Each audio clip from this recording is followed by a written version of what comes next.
First of many Sharon and Karen Group celebrity chef videos. Today we have the honor of including Keith Serlin, very well-known chef in Michigan and Florida, who is going to make for us key lime pie. So here's Keith, and Keith is going to get started on this key lime pie right now. Take it away, Keith. Thank you, David. My name is Keith Serlin. I am a professional chef, but before I was a chef, I was a lawyer for 45 years. After 40 years of practicing law, I enrolled at Schoolcraft College in Livonia, Michigan, and began my journey to learn how to be a professional chef.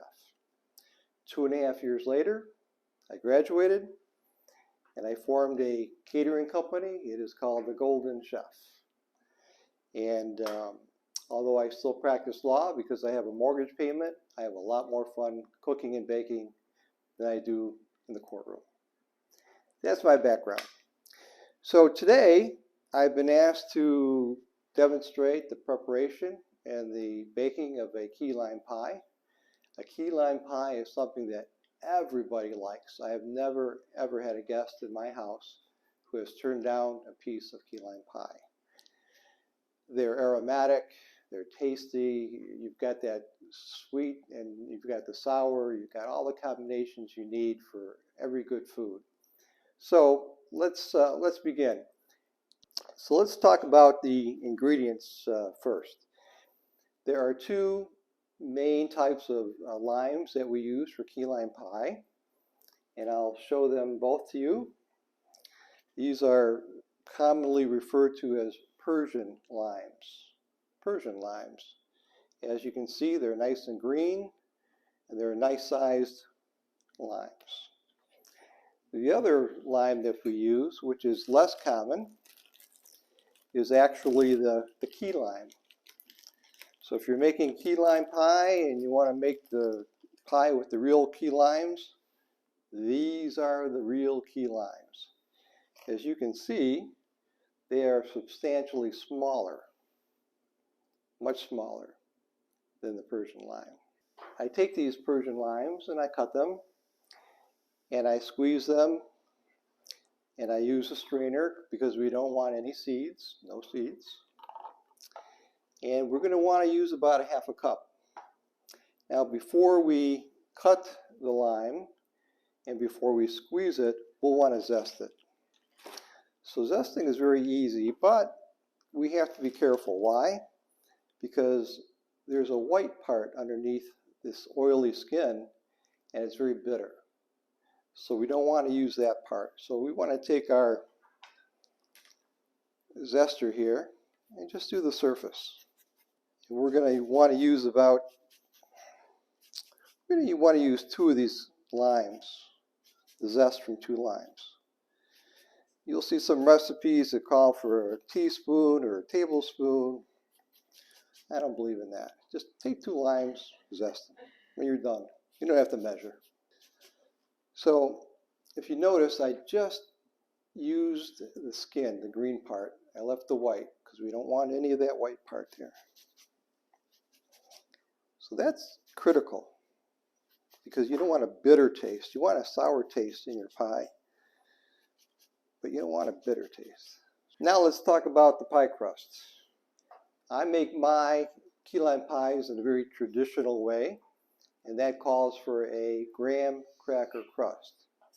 Now the only tidbit I have to make it not as traditional as most is that I add a little bit of ground cinnamon. I find that gives it just a little more flavor and makes it a little different and really enhances that crust. So what we need for the crust are several cheap and easy ingredients. We need a package of graham crackers. We need 1/4 teaspoon of ground cinnamon. We need some sugar to sweeten it up a little bit. And we also need some butter. So what I'm going to do right now is I'm going to melt the butter. as I break up the graham crackers. Now there's several ways we can do this. To me, the easiest way and the most efficient way is to use a food processor, because what we want is a very fine crumb. We don't want any pieces that stick out like a sore thumb, and I find by using a food processor we get a nice uniform grain. So my preference is to take a package of these graham crackers and put them into a food processor, just like this. And we want to break them up a little bit too before they actually go in. Now if you're like me and you want to make sure that the flavor is good, they taste good, they're not spoiled, you can always grab a piece and eat it. Okay? It never hurts, and the pie isn't going to miss it. So when you melt that butter in the microwave, make sure you keep an eye on it, because I've had several explosions before. We don't want those. Okay, so it looks like we've got some good fine crumbs here. Let's add the sugar and the cinnamon. I've pre-measured the sugar, 2 tablespoons. I'm using a cane sugar today. You could use granulated, whatever you have, not powdered, but any kind of sugar you want. Let's take our cinnamon. We're going to put in 1/4 teaspoon.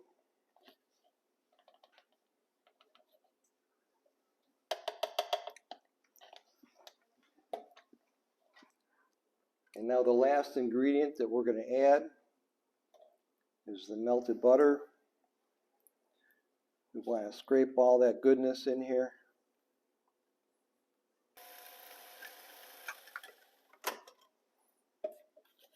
And we'll want to scrape down the sides at least one time to make sure that every crumb has a little butter on it.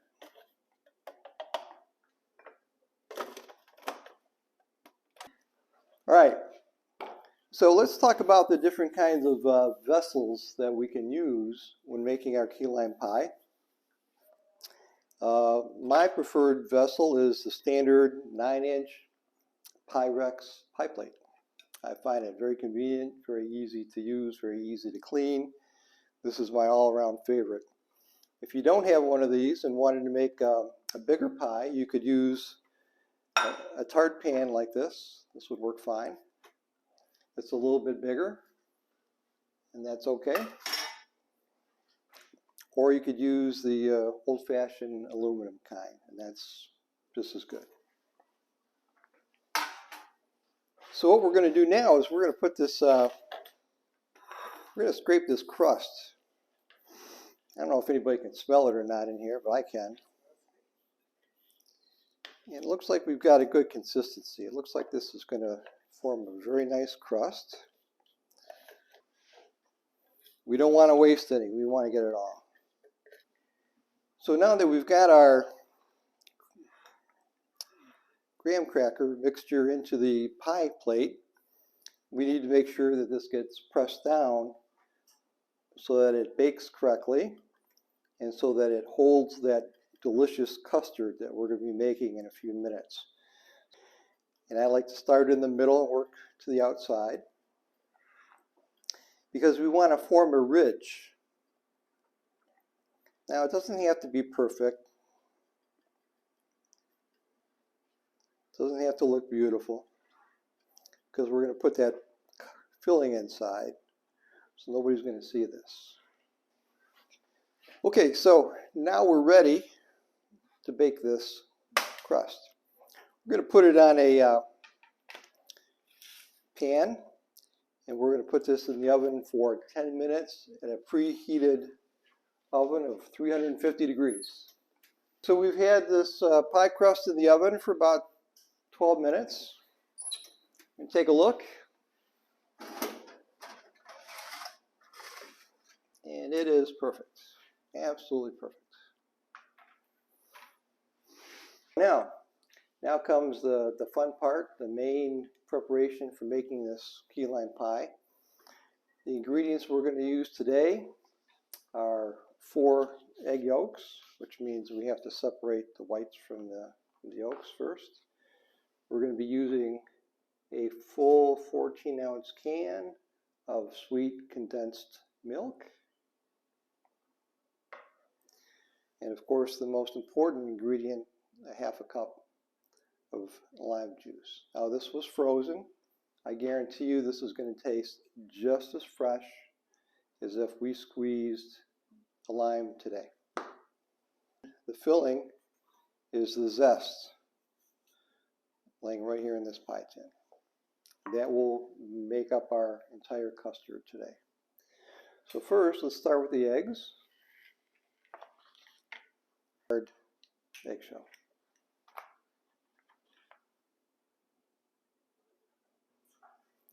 So what we're going to do is we're going to beat these 4 egg yolks.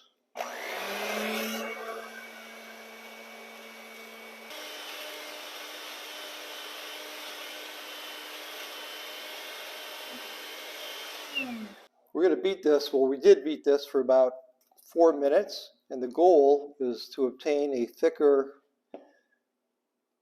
egg yolk with a paler color to it. So I don't know if you can see that or not, but the yellow is more of a pale yellow, and it's just a little bit thicker than it was when we cracked the eggs and put them in the bowl.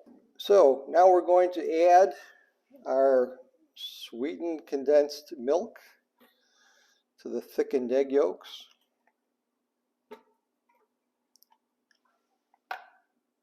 Now we're going to add our half cup of lime juice.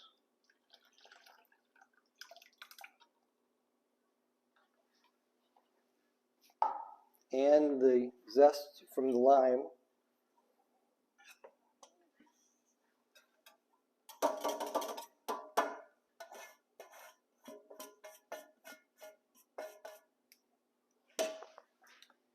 And now we're going to mix it all up.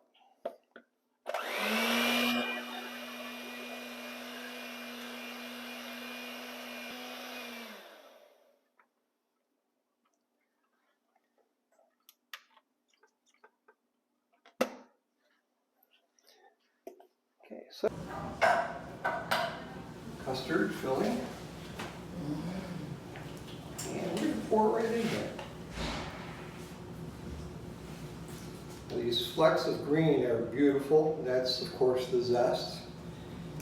And that's why we don't want to get any of the white part or the pith from the lime. We want this to be a beautiful green flake color. We're going to pour it all in here.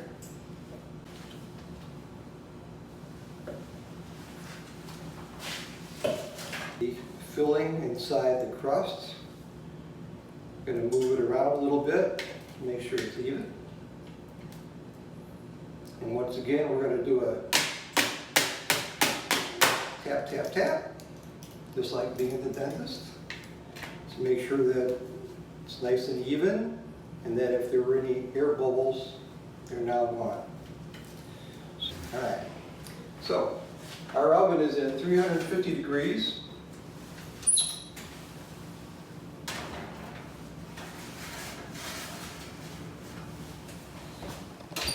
Once again, we're going to put it in the middle of the oven, middle of the shelf, and we're going to set the timer for 15 minutes.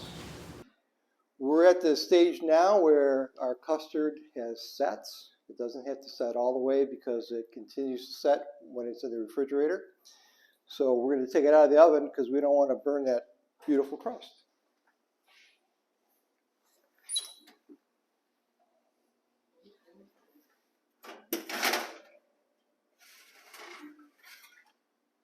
And once again, I wish that every one of you who is watching this video could smell this aroma right now. Okay, so as you can see, our custard is partially set. It's not moving anywhere. That's exactly how we want it. So before we can decorate this, we need to cool it down. While that pie is cooling down, let's make some whipped cream. Whipped cream is very easy to make. Just have to follow a few simple instructions. We're going to use a full cup of heavy cream, not half and half, not milk, not buttermilk, not skim milk. It's got to be heavy cream. I have pre-measured in this container 1 cup of heavy cream. When you're using heavy cream, you should always keep it super cold.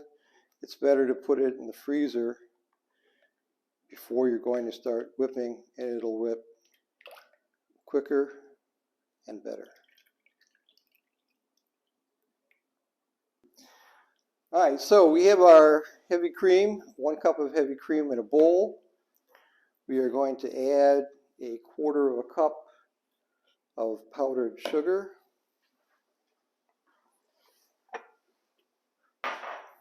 If you don't like it sweet, you can use 2 tablespoons, 3 tablespoons. If you don't want it sweet at all, don't put it in at all. Me, I like things sweet, so I have a tendency to go on the sweeter side. And the other ingredient is going to be some good vanilla extract. And we're going to use about a tablespoon. Now, if you can find the clear vanilla extract, that's a better ingredient to use, because what happens with this vanilla, you can see it's a caramel, dark caramel color, and it has a tendency to discolor the whipped cream and turn it into a color that maybe we don't want to look at. It's not as appetizing. Whipped cream should be white, should be pure white.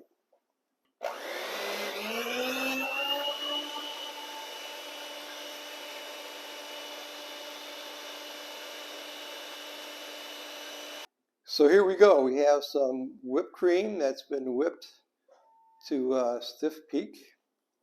And what we will do is we will put this into a pastry bag. There are different kinds of pastry bags that you can use. Today I brought a plastic one. It's a throwaway. Normally I don't use these, but they do come in handy. Okay, so now we're going to make this whipped cream drop to the bottom. Give it a little squeeze. Get the air out. And then we're going to put it in the refrigerator, because this has to be nice and cold when we pipe this onto the pie. I just pulled our key lime pie out of the refrigerator. It is semi-cool now, which will allow us to do our piping. So as far as the whipped cream, you can do this several different ways. You can just take the whipped cream and dollop it on here, and that's fine if you want to do that. I prefer to use a piping method and pipe some rosettes around the perimeter. I'm using a star tube here.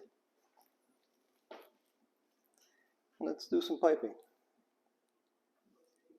Let's talk about some garnishments for this beautiful pie that we have here. There's a couple different ways we can go. A traditional method would be to take some zest, which I made and froze ahead of time, and sprinkle just a little bit on each rosette, like this. Now we don't want to put too much on here for the reason that it's not a real flavorful item. It can be bitter sometimes.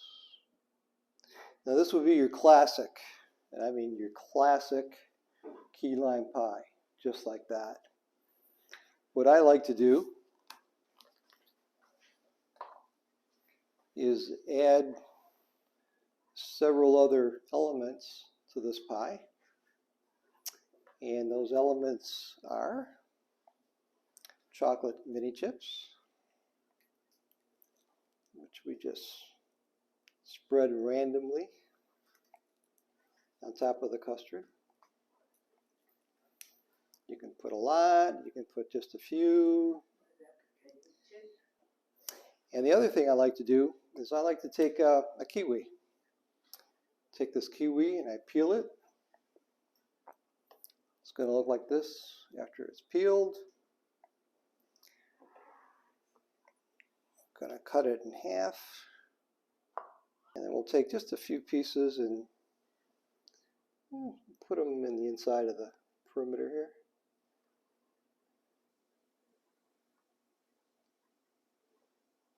Sometimes we need to cut just a little bit to make it fit. And there we are. Okay, who's hungry? This is the finished product. So this has been an absolutely extraordinary afternoon cooking with Chef Keith, and this pie looks amazing. We hope we have a chance to enjoy it for dinner after dinner tonight. And thank you, Keith, for an amazing job. So we really appreciate it. Thank you. You're welcome. David was... There's a special sauce that goes with this, and we're going to share that with you a little later. David, it was my pleasure to do this afternoon. I appreciate you giving me this invitation and this opportunity to make a demonstration video. This is something that I've wanted to do for a long time, and it's part of my journey as being a chef, and I hope that I can do it again. We're going to do it again, so stay tuned for our next special recipe that Chef Keith is going to make, and stand by for more.